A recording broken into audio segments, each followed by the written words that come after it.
Today we are joined by Baroness Thompson of Ayrshire in the county of Durham, also known as Tanni.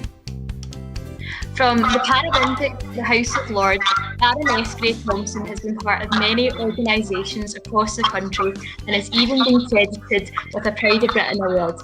And now she is here with us today to talk about her involvement with Duke of Edinburgh. But first, we are going to discuss the beginning of her career in sport. What advice would you have for young people trying to keep fit and active during lockdown? Lockdown is really difficult because we're all doing things in ways that we never expected that we're going to be doing, young people out of school and parents working from home, and we're actually kind of living at work. So because we're missing out on a lot of the daily routine, and a lot of young people do their activity going to school or in and around school, I think it's really important to try and block out time every day where you can be active and do other things. And it's not great in the middle of winter, to be honest, because it's cold and it's rainy and it's snowing. But actually, physical activity is a really important part of your mental health and well-being as well. So, I've just got a post-it note on my computer, which tells me to go out and do activity.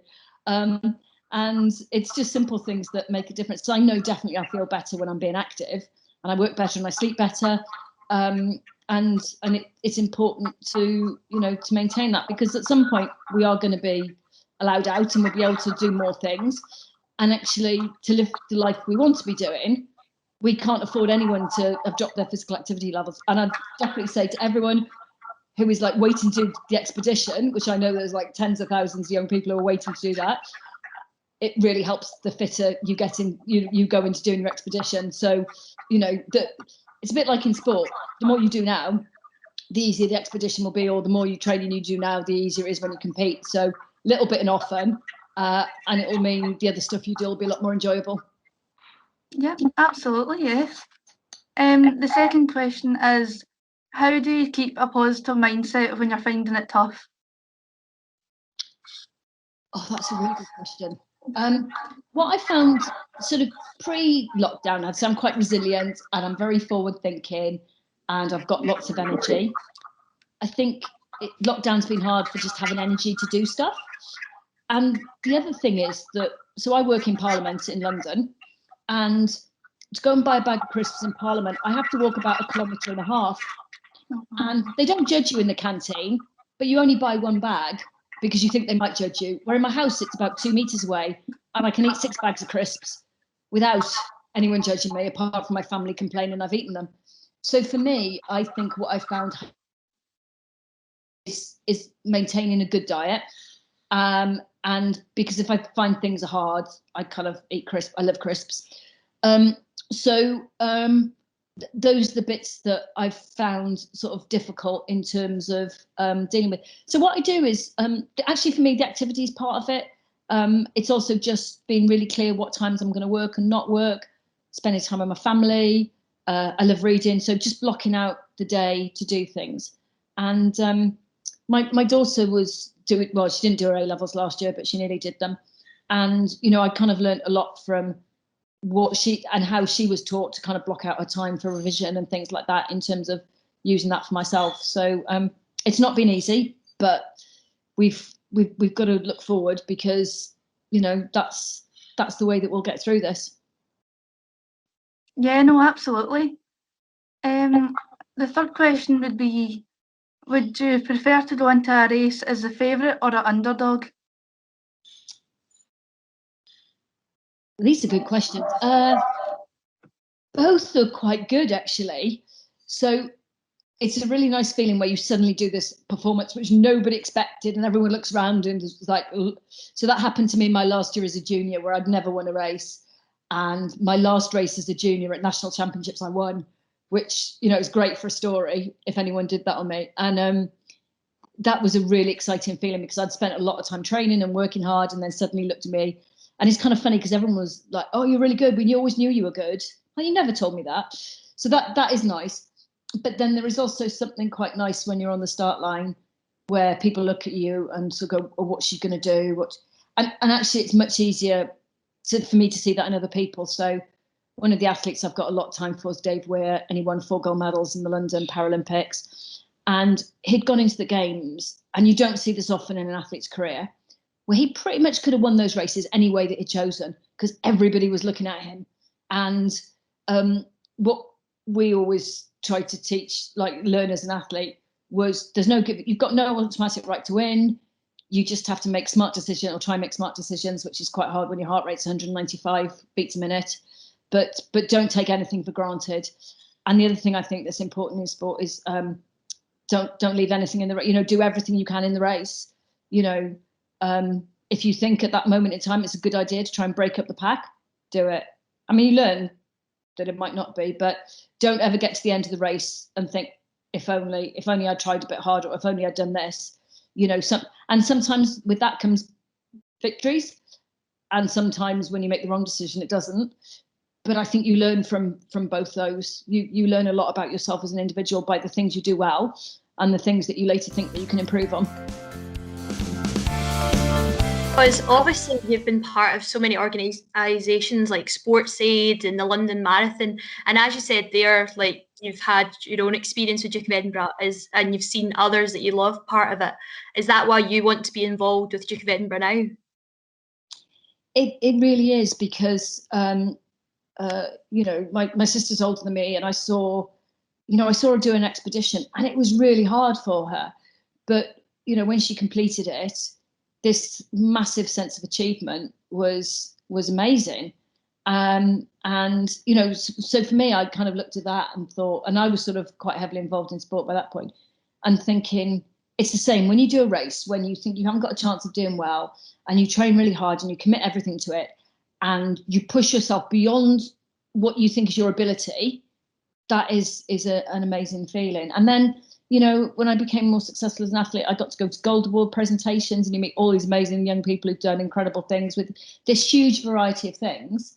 And I think the reason I wanted to get involved was because just want to give more young people the chance to do it, and the chance to try different. It's really hard. I think pressure on young people to be seen to be really good at things, I think, is hard, and it's sometimes difficult to, if you're not brilliant straight away, it's sometimes, oh, why are you doing it? But actually, the award makes you do things that you wouldn't normally thought of doing in sort of the rest of your life, because of the different parts to it.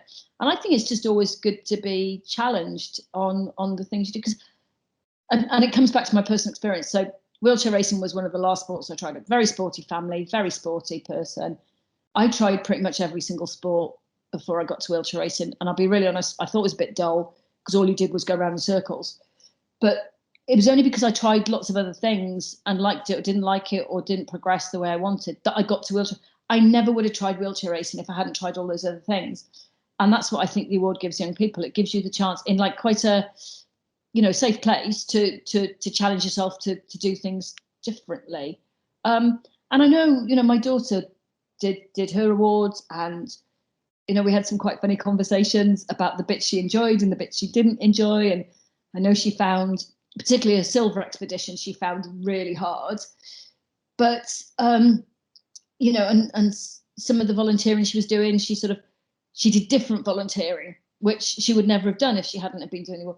So I kind of look at that and think, that's it's amazing. And when you think how long the award's been around for, everybody's doing something right, because if it wasn't good, it wouldn't have been around for this long. And I think that's kind of really exciting as well, in terms of like the longevity. And the final thing I was going to say, if there were medals for talking, I would win, definitely. But the other thing that is really hard, and it was what Robin was saying about the pandemic and lockdown and exams and not exams and all these things. I never imagined that, like, Highers or A-levels or, anything would get cancelled or postponed, like, ever. So for me, the award can be like that constant, because people know what it is. People know what you have to do to get it and how challenging it can be. So for me, the award can be that kind of constant in what's a really difficult time right now for young people. Yeah, within like my own experience with Duke of Edinburgh, I found it gave me the opportunity to get involved with my community and my school. So what kind of opportunities do you think DofE can give young people right now? So, I mean, there's no doubt with the pandemic, things like the expedition are hard. And, I think right at the beginning, we were all thinking, okay, well, how can people volunteer?